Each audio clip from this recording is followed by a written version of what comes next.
mengubah kami, dan Tuhan menjadikan kami serupa dan segambar dengan Engkau. Terima kasih buat keselamatan, terima kasih buat pengampunan dosa, terima kasih buat kasih dan anugerah-Mu. Dan biarlah Tuhan hari ini kembali kebenaran firman-Mu mengingatkan kami, orang-orang yang menerima Engkau menjadi Tuhan dan Raja, orang-orang yang telah Engkau selamatkan, supaya kami Tuhan mengikuti setiap jejak kami Tuhan hidup sesuai dengan kehendak Tuhan, sehingga dunia dapat melihat ada Kristus di dalam hidup kami. Segala kuasa, kegelapan, segala usaha-usaha apapun Tuhan yang mencuri konsentrasi kami tolak, katakan, hancurkan dalam nama Tuhan Yesus.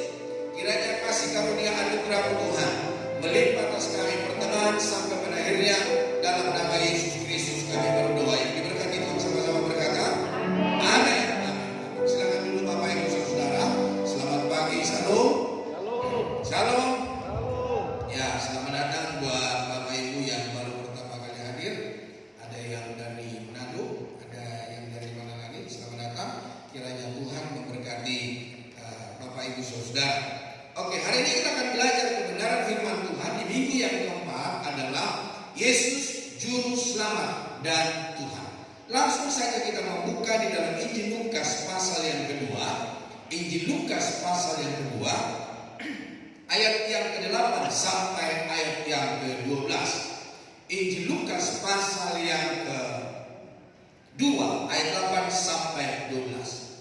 Sudah ketemu? Yuk kita baca bersama Injil Lukas pasal 2 ayat 8 sampai 12. 2-3. Di daerah itu ada gembala-gembala yang tinggal di padang menjaga kawanan ternak mereka pada waktu malam.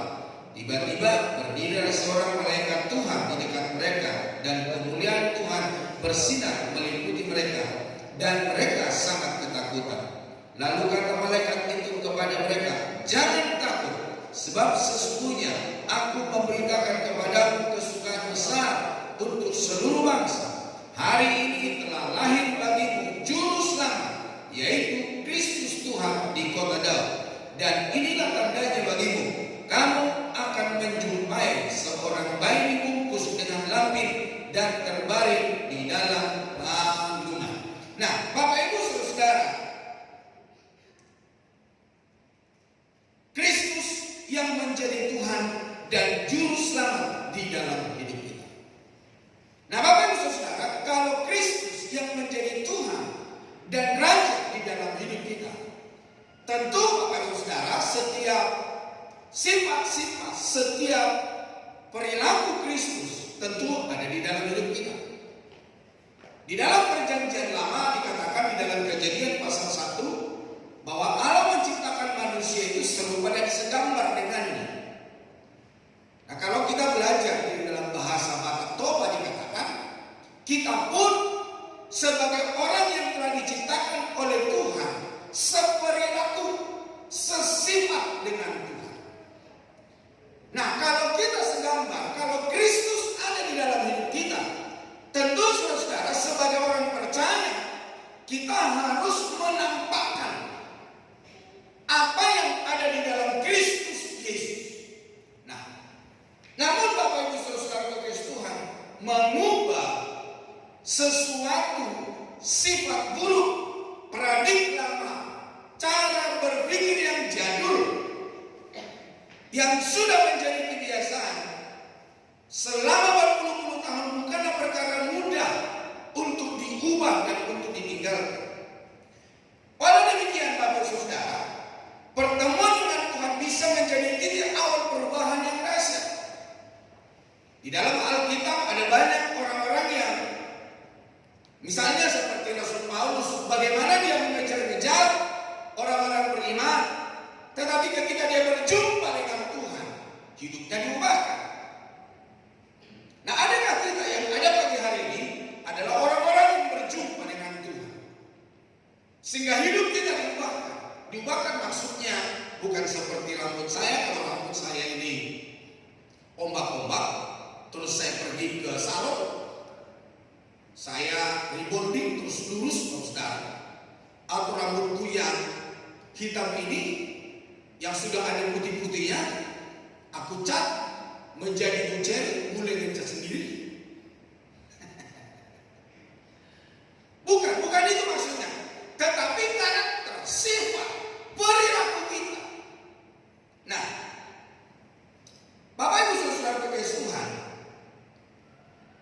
usia, rambut putih,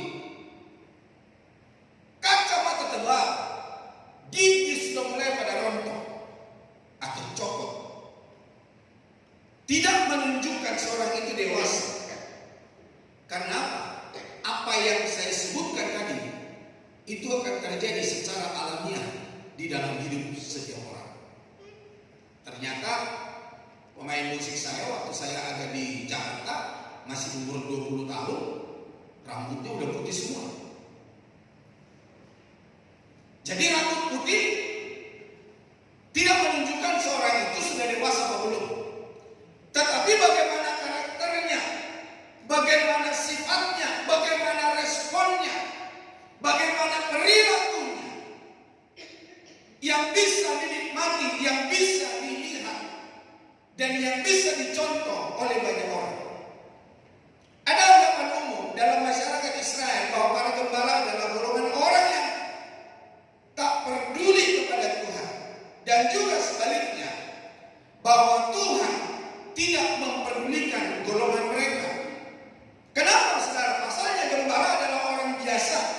Bahkan dikatakan mereka itu adalah orang miskin menurut pemandangan bangsa Israel. Mereka miskin, tidak berpendidikan, tidak berbudaya, dan tidak beradab. Nah, jika Anda bersama keluarga berjalan-jalan di kota itu, saudara, dan jika Anda pergi ke seberang jalan untuk menghindari mereka, mereka adalah orang yang berkarakter kasar di kota kecil, di pinggiran masyarakat, sedemikian rupa sehingga kesaksian mereka tidak diterima di pengadilan. Ketika mereka mau menuntut keadilan, mereka tidak bisa dipercaya. Karena apa? Orang tidak terpelajar, orang miskin, saudara. Dan para gembala itu adalah orang-orang yang orang-orang buangan sosial. Karena pekerjaan mereka dianggap najis secara seremonial, mereka tidak diizinkan memasuki halaman bait suci. Halaman saja tidak boleh, apalagi masuk di dalam bait suci atau menjadi bagian aktif dalam peribadatan di bait suci. Nah, para pemimpin agama seringkali menganggap mereka setara dengan pelacur. Jadi jika menyangkut agama yang dianut saat itu, mereka selalu berada di luar dan melihat ke dalam. Mereka itu hanya melihat dari luar saja begitu. Mereka tidak ikut terlibat di dalam. Dan para gembala itu adalah orang-orang yang di luar religius, keagamaan, kepercayaan.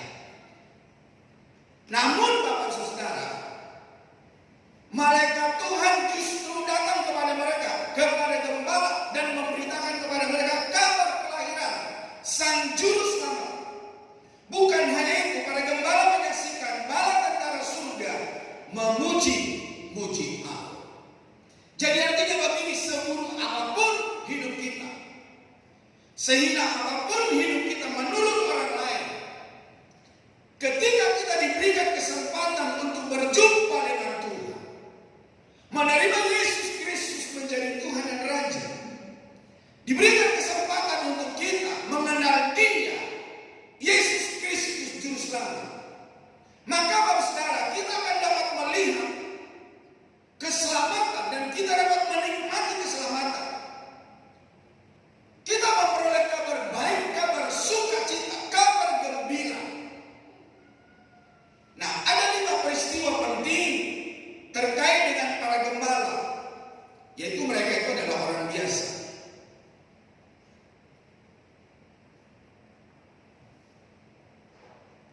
Yang tidak peduli dengan Tuhan. Namun malaikat datang kepada mereka. Dan para gembala ini adalah bukti kebenaran. Dan para gembala ini memiliki respon perubahan.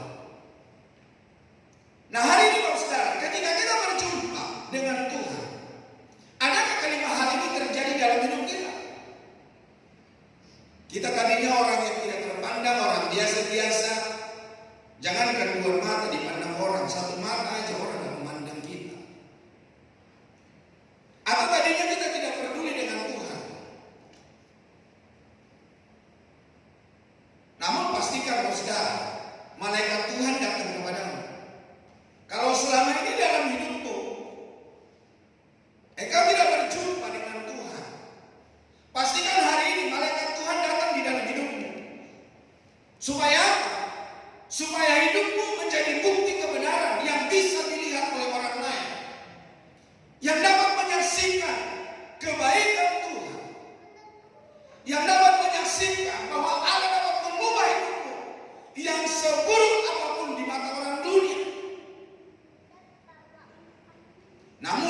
dalam kesemuanya itu kita harus memiliki respon yang baik.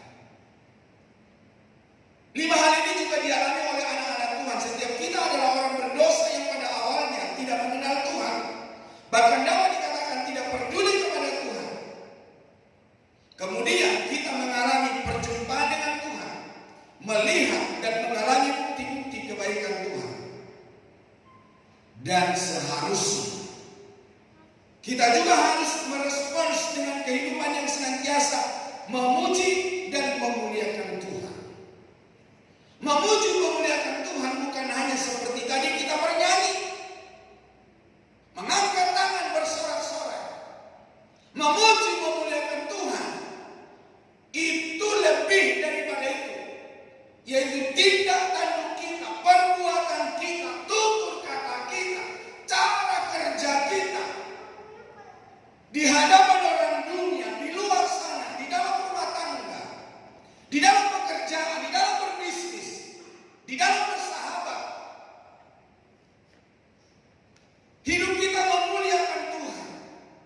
Bukan hanya di dalam gereja dari mulut kita keluar puji-pujian, tetapi bagaimana respon kita ketika Kristus memanggil kita. Adakah kita memuliakan Tuhan, meninggikan Tuhan di dalam hidup kita lewat cara kerja kita, cara kita belajar, cara kita berkuliah? Di dalam 1 Petrus 2 ayat yang ke-9 dikatakan begini. Coba baca bersama. 1 Petrus 2 ayat 9. Tetapi kamulah bangsa yang terpilih, imamat yang rajani, bangsa yang kudus, umat kepunyaan Allah sendiri, supaya kamu memberitakan perbuatan-perbuatan yang besar dari Dia yang telah memanggil kamu keluar dari kegelapan kepada terangnya yang ajaib. Jadi Bapak Ibu Saudara, tanpa kita bicara, tanpa kita ngomong firman Tuhan, orang dapat melihat kelakuanmu, orang dapat melihat cara berbicaramu, responmu. Itu yang disebut memberitakan perbuatan-perbuatan yang besar dari Dia. Yang artinya seburuk apapun hidupmu diubahkan oleh Tuhan, dan orang terheran-heran. Dan orang akan berkata begini, kamu diam aja di gereja, kok kamu bisa berubah? Kamu dapat apa sih di gereja? Kok kamu berbeda dari hidupmu selama ini? Hari ini Bapak Saudara kekasih Tuhan, sebentar lagi kita akan meninggalkan tahun 2024. Mari kita berkomitmen Bapak Saudara supaya kita memberitakan perbuatan-perbuatan besar yang dari Dia. Perubahan hidup, bukan perubahan postur tubuh kita. Kalau kayak saya, perut saya itu buncit, terus saya puasa atau saya nge-gym, terus saya lari, akhirnya badan saya semakin kecil. Boleh-boleh aja Saudara untuk menjaga kesehatan. Tetapi yang terpenting itu Saudara, karakter kita. Supaya apa? Supaya orang dunia diberkati. Kayak Natal kita kemarin tanggal 20, Rasul Paulus berkata, ketika Paulus itu memberitakan Injil, Injil yang diberitakan itu terukir di loh hati manusia. Sehingga ketika firman Tuhan itu terukir di loh hati kita, ketika firman Allah itu ada di dalam hidup kita, maka itu yang dapat mengubah seluruh karakter kita. Respon kita, cara bicara kita, cara hubungan suami istri, orang tua dan anak-anak dan orang tua, cara bekerja kita, cara kita bersosial media, apa saja yang kita kerjakan di dalam hidup ini, memberitakan perbuatan-perbuatan yang Tuhan lakukan di dalam hidup kita. Jadi peristiwa kelahiran Yesus itu bukanlah melulu hanya peristiwa masa lalu, melainkan peristiwa kekinian sekarang. Ketika kita mendengarkan firman Tuhan, sekarang kita diubahkan, dipulihkan hidup sesuai dengan kebenaran firman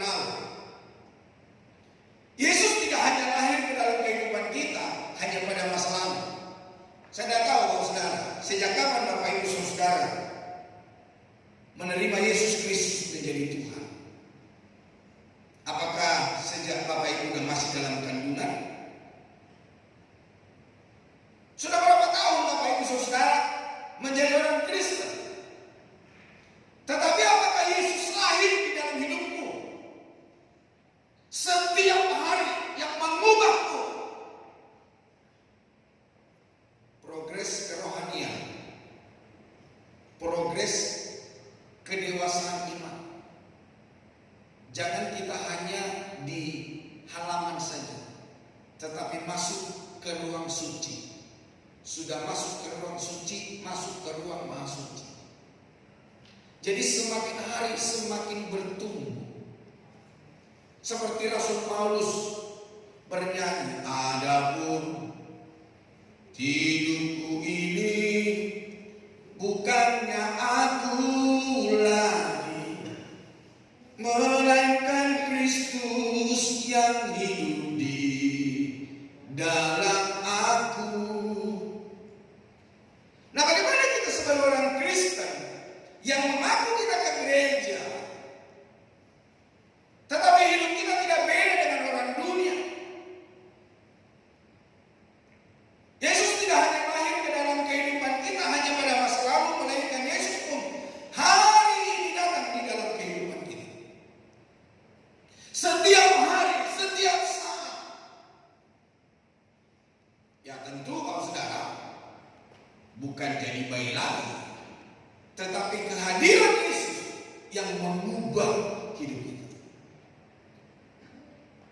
Jangan biarkan masa lalu itu bercokol di dalam hidup. Tetapi lewat kelahiran Yesus, Juru Selamat, biarlah Dia menyelamatkanmu dari segala dosa, dari segala kekurangan, dari segala apapun yang tidak berkenan di hadapan Tuhan. Karena keselamatan kita yang akan datang, saudara, di bumi ini kita harus selesaikan bersama dengan Kristus. Ibadah Natal bisa saja kita rayakan hanya pada bulan Desember atau mungkin bulan-bulan yang akan datang, saudara. Tetapi kehidupan bersama datang kepada Yesus tidak hanya dirayakan pada bulan Desember saja. Kehidupan dan perayaan Natal itu haruslah setiap hari dirayakan di dalam hidup kita. Karena hari ini Yesus lahir di hati, pikiran, perkataan, dan pola tindak tanduk kehidupan kita masing-masing. Hari ini. Seperti yang dialami oleh para gembala-gembala ketika mereka berjumpa dengan Tuhan. Mereka langsung memiliki respon yang baik. Peristiwa kelahiran Yesus tidak bisa terjebak pada peristiwa kemarin.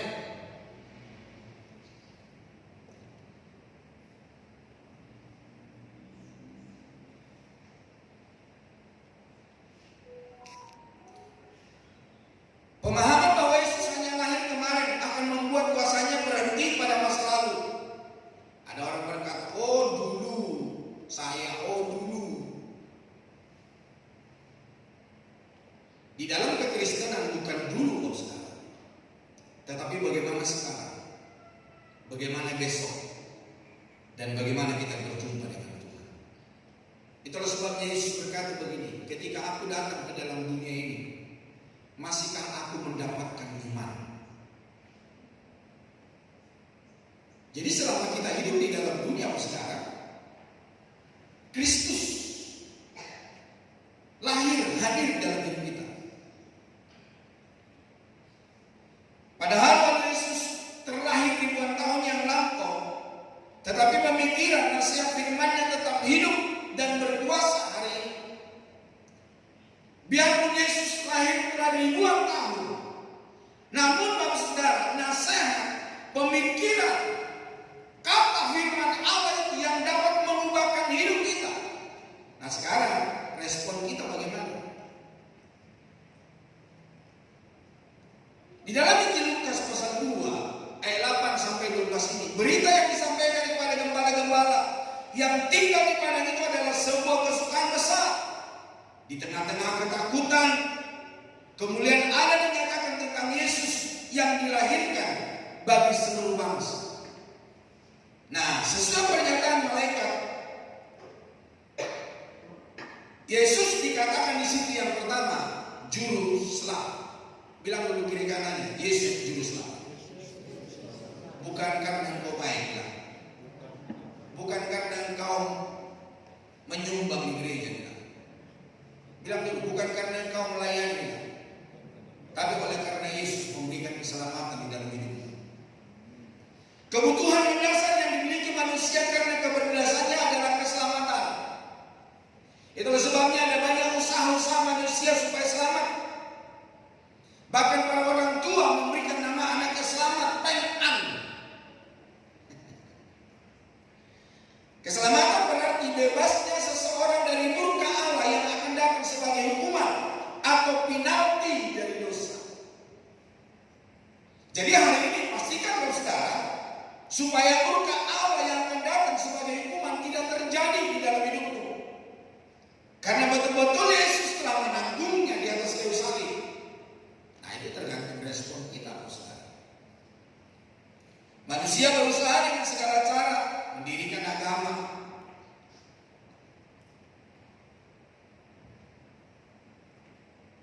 Katanya berbuat kebaikan, kesalehan, agama, kebaikan, kesalehan, dan apapun itu, saudara, untuk mendapatkan keselamatan. Namun semua itu gagal total. Karena dosa membuat kebaikan manusia seperti kain kotor di hadapan Allah. Kalau terjemahan lama itu bukan kain kotor, saudara. Dalam bahasa sekarang disebut softtek, saudara. Itu kain kotor, saudara. Apa? Coba Bapak Ibu merenungkan hidup Bapak Ibu saudara. Mana lebih banyak? Melakukan dosa atau melakukan kebenaran? Gak usah tunjuk tangan, saudara. Tadi dari selama Bapak Ibu bangun jam 4 pagi sampai sekarang sudah jam 10. Sudah berapa dosa yang Bapak Ibu lakukan? Atau hari ini kau ngomel-ngomel menggerutu? Yakobus berkata begini, jika engkau tahu berbuat baik dan kau tidak melakukannya, engkau berdosa. Jadi berdosa itu bukan hanya berdusta, bukan hanya mencuri, merampok, tapi kau tahu kebaikan dan kau tidak melakukannya. Firman Allah berkata kau berdosa. Jadi untuk menjadi orang Kristen gampang, datang ke gereja, dibaptis, setiap minggu datang ke gereja, tapi hidup sebagai orang Kristen gak gampang, kawan. Karena firman Allah berkata, kebaikan yang kita tahu itu tidak kita lakukan, kita pun berdosa. Di dalam firman Tuhan yang lain berkata di Yohanes, bukan Injil Yohanes, suratan Yohanes berkata begini, bahwa seseorang yang membenci saudaranya adalah pembunuh manusia. Dan firman Allah berkata, seorang pembunuh tidak akan masuk dalam kerajaan surga. Jangan pikir begini, membunuh manusia ketika menghilangkan nyawa seseorang, bukan kawan. Tapi kekristenan Alkitab, firman Tuhan berkata ketika kita membenci seseorang, kita adalah seorang pembunuh. Nah, coba tatap dulu aja gereja nanti, apakah dia seorang pembunuh? Pakai baju apa dia? Marga. Bapak Ibu saudara, yang dapat memberikan jalan keluar adalah Allah sendiri yang melalui Kristus yang menjadi juru selamat bagi manusia yang berdosa. Dan Bapak Ibu saudara perlu tahu bahwa Yesus bukan hanya guru yang mengajar dan menunjukkan jalan, tetapi Ia adalah juru selamat yang menjadi jalan kebenaran dan kehidupan kekal. Tidak ada di luar itu, saudara. Dari kebaikanmu, kesalehanmu, korbanmu yang kau berikan. Bahkan Rasul Paulus berkata, sekalipun kau tahu segala bahasa, sekalipun engkau membakar tubuhmu, namun engkau tidak memiliki kasih, semua itu nol. Itulah sebabnya Yesus berkata begini di dalam Injil Yohanes 14 ayat 6. Kata Yesus kepadanya, akulah jalan dan kebenaran dan hidup. Tidak ada seorang pun yang dapat datang kepada Bapa kalau tidak melalui Aku. Jadi bilang dulu kiri kanannya, bukan lewat harta bro, bilang. Bukan karena kau baik di sana di luar sana, bilang. Tapi ketika kita mempercayai Kristus dan kita menghidupi kepercayaan itu. Di dalam Kisah Rasul pasal 4 ayat yang ke-12 dikatakan, dan keselamatan tidak ada di dalam siapapun juga selain di dalam Dia, sebab di bawah kolong langit ini tidak ada nama lain yang diberikan kepada manusia yang olehnya kita dapat diselamatkan. Gak ada yang lain. Kita selamat tidak bisa bergandengan dengan suami, bergandengan dengan istri, kayak kereta api gitu, gak bisa. Keselamatan tidak bisa tergantung oleh suami, oleh istri, oleh orang tua, oleh anak-anak. Keselamatan itu adalah pribadi dengan Tuhan. Makanya dalam firman Allah berkata, ketika anak manusia itu datang, ada yang satu lagi tidur, ada yang satu di dapur, ada yang satu di atas rumah, ada yang satu di ladang. Satu diangkat, satu ditinggal.